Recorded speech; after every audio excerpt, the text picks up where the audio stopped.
নমস্কার বন্ধুরা, Indian stock market Bangla আপনাদের স্বাগত। আজকে 8 তারিখ শনিবার, একটু 8:30-9টা বাজে এখন। ছোটোর উপর একটা ভিডিও করে দিচ্ছি, এতটাই ব্যস্ততার মধ্যে ছিলাম। কালকে তো করতে পারিনি, আজ সকাল থেকেও করতে পারিনি, মেয়ের জন্মদিন, তো এই নিয়ে ব্যস্ততা। তার ফাঁকে আজকে একটু করে নিচ্ছি। কালকেও এক ফোঁটা টাইম পাবো না, কালকেও একটু কাজ আছে, সকালবেলা একটা নেমন্তন্ন আছে, প্লাস কাল ইন্ডিয়া এবং নিউজিল্যান্ডের ফাইনাল খেলা, সেটা তো ছাড়া যাবে না। তো ওর জন্য আজকে ছোটোর ওপর একটু টাইম নিয়ে ভিডিওটা করে দিচ্ছি, উইকলি ভিডিও। ফার্স্টেই বলি যে নেক্সট উইক আমাদের 4 দিন, অর্থাৎ শুক্রবার ছুটি আছে হোলি উপলক্ষে। তো 4 দিন হতে পারে, কিন্তু যেরকম এর আগেও বলেছিলাম যে উইক, যে এই মাসগুলো চলবে, নেক্সট 4 মাস প্রচণ্ড ইম্পর্টেন্ট মাস হবে। কারণ হচ্ছে একটা বড় ভোলাটিলিটি জার্ক এগুলো দেখা যাবে, অলরেডি সেগুলো দেখা যাচ্ছে। এবং আপনাদের আগের যে বলেছিলাম রিবাউন্ড, সেই রিবাউন্ডটা দেখলেন কিভাবে রিবাউন্ড এলো। সবাই ভাবছিল যে নিচের দিকে আরও পড়ে যাবে, আরও ভাঙবে, কিন্তু সেখান থেকে রিবাউন্ড, সেই রিবাউন্ড এক্স্যাক্ট হয়েছে। এবং বুধ এবং বৃহস্পতি দুদিনই আমরা কল বাই করে খেলেছি, এবং বৃহস্পতিবার তো 10-15 মিনিটে ডবলের ওপর আমাদের কলের প্রাইস চলে গেছে। গ্রুপে অনেকেই মেসেজে দিয়েছে, অনেক টাকা পেয়েছেন। যাই হোক, এটা পার্ট অফ গেম, কিন্তু কাজগুলো যে পজিটিভ হয়েছে এটাই সবথেকে বড় কথা। এছাড়াও শুক্রবার সকালবেলা আমরা গ্রুপে পোস্ট করে দিয়েছিলাম যে আজকে কোনো কাজ করব না, আজকে প্রিমিয়াম মিটিং ডে হতে পারে।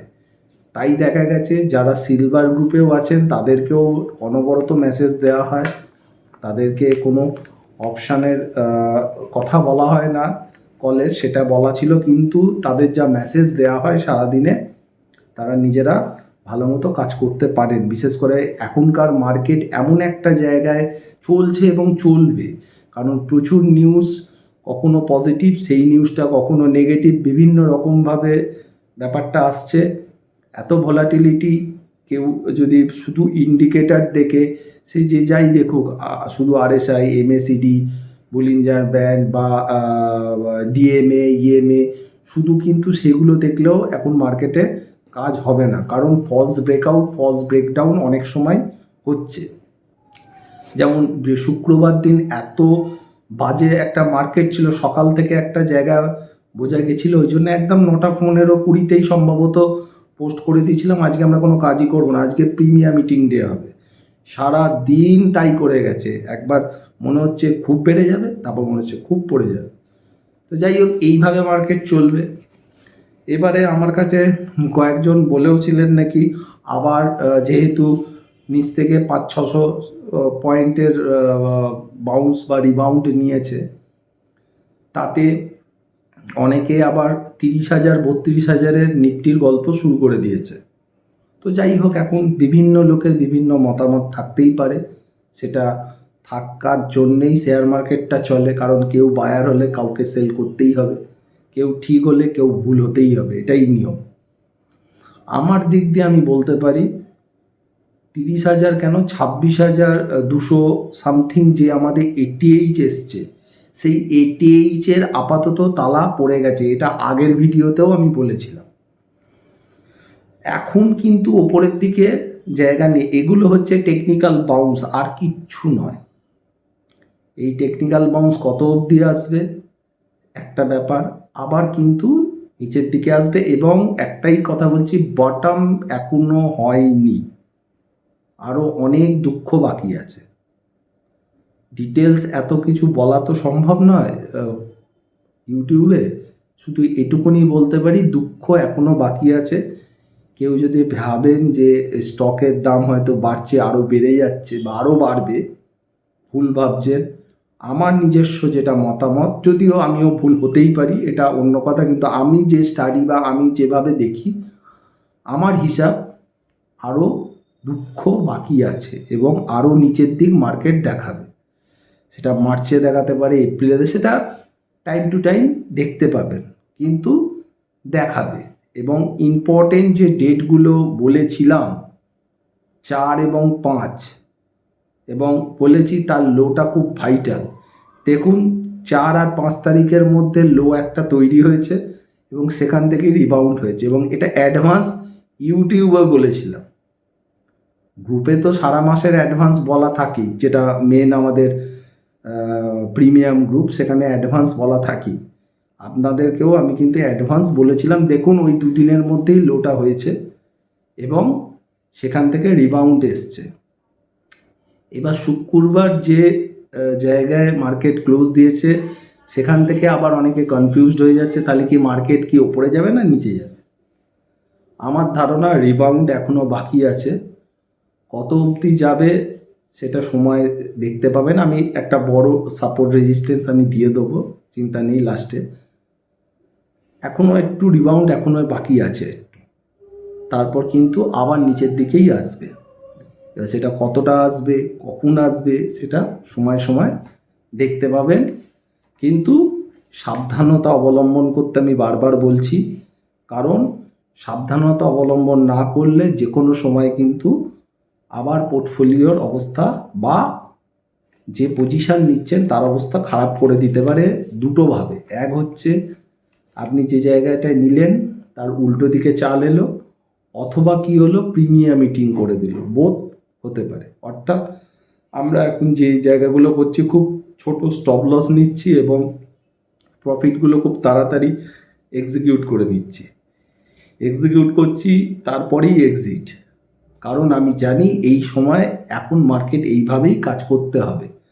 বড় প্রফিটের আশায় ইমিডিয়েট, মানে বড় প্রফিট মানে আমি বলতে চাইছি যেটা আমরা বড় প্রফিট সাধারণত আমি ধরি, যেটা হচ্ছে 2 গুণ 3 গুণ 4 গুণ 5 গুণ এইরকম যে অপশানের প্রফিট আমরা আগে দেখতাম, সেগুলো এখন ধরতে গেলে কিন্তু প্রবলেম। এখন বাজার সেই জায়গাটা দেবে না।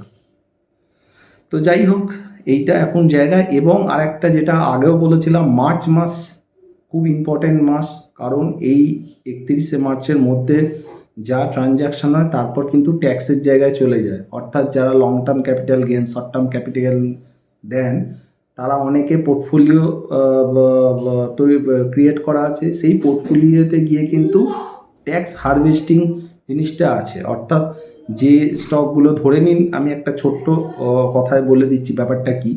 ধরে নিন আপনি এই ফিনান্সিয়াল যে ইয়ার যেটা যাচ্ছে সেখানে ধরে নিন আপনি 6 লাখ টাকা প্রফিটে আছেন, করেছেন long term capital gain 6 lakh টাকা প্রফিটে আছেন। এবার আপনার মানে কোনো পোর্টফোলিও এমন স্টক আছে, সেই স্টকটা লং টার্ম হয়ে গেছে 1 বছরের ওপরে, কিন্তু সেটা লসে আছে, আপনি বিক্রি করেননি।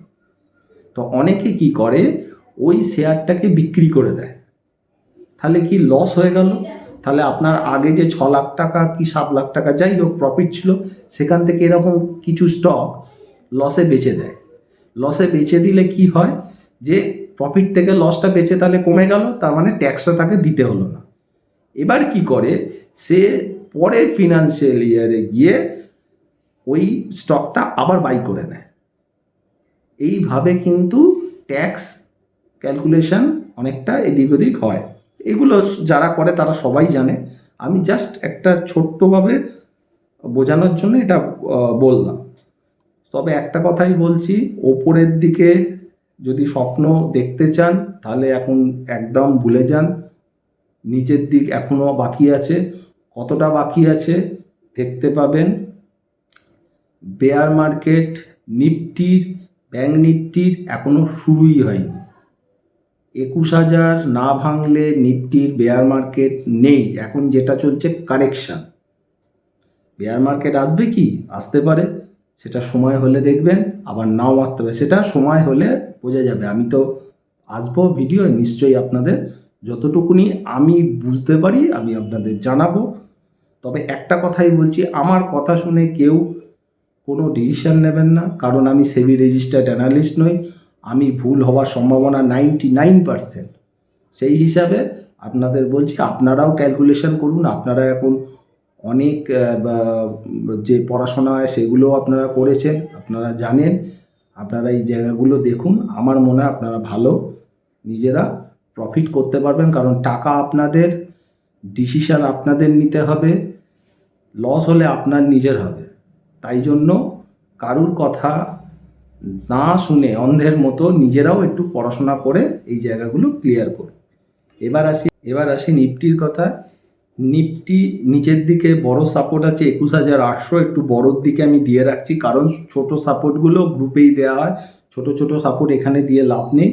ওভারঅল একটু বড় সাপোর্ট দিয়ে রাখছি 21,800, আর ওপরে রেজিস্ট্যান্স আছে 22,670, সেটা ভাঙলে 23,000 থেকে 23,250, এইটুকুনি মোটামুটি একটা লেভেল দিয়ে রাখলাম। এই লেভেল অনুযায়ী কাজ করতে পারেন, আশা করি খারাপ হওয়ার কথা নয়, তবে খুব দেখে শুনে কাজ করবেন।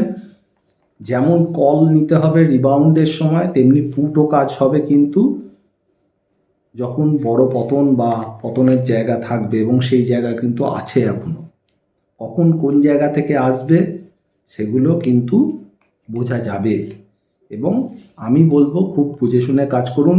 4 মাস, বিশেষ করে মার্চ, এপ্রিল, মে, জুন, 4 মাস, আগেও বলেছি এখনও বলছি, যারা অপশানে ঠিকঠাক অল্প ট্রেড নিয়েও, মানে অল্প ট্রেড মানে ট্রেডের সংখ্যা কম নিয়েও কাজ করতে পারবেন, সঠিক জায়গায় করতে পারবেন, তাদের কিন্তু হিউজ ইনকাম আছে এই 4 মাস। কারণ যেহেতু এই ভোলাটিলিটিটা থাকবে। তো যাই হোক, আমার মনে হয় একটু সাবধানতা অবলম্বন করুন। 30,000, 32,000 এইসব গল্পে এখন না গিয়ে আগে এটিএইচ ভাঙে কি না দেখুন, তারপরে বরঞ্চ নিচের দিকে চিন্তা করুন।